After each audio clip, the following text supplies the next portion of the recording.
கிறிஸ்துவுக்குள் அன்பான தேவ ஜனமே, இங்கு இடிக்கப்பட்ட பல கற்கள் நிறைந்த இடத்துல முன்னின்று பேசுகிறேன். இந்த கல் அஸ்திபாரத்திற்கு போடப்படும் கல்.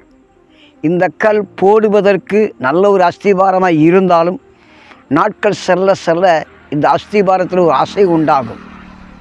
ஆனால் வேதம் சொல்லுது, கண்மலையாக கிறிஸ்து மேலே உன் வீட்டை கட்டுவாய். ஆனால் அந்த அஸ்திபாரத்தின் மேலே என்ன காற்றடித்தாலும், என்ன புயல் வந்தாலும், என்ன பிரச்சனை வந்தாலும் அந்த அஸ்திபாரத்தை யாராலும் எவராலும் அசைக்க முடியாது.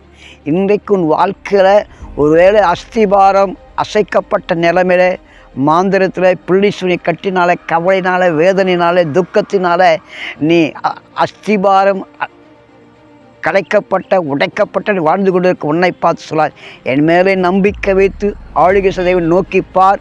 அந்த தேவன் அஸ்திபாரத்தை திரும்ப உயர்த்தி கட்டத்தக்க வல்லமையை தந்து பலப்படுத்துவார். அது திடமுழுதாய் காணப்படும். கர்த்தருக்கே மகிமை உண்டாவதாக. ஆமென்.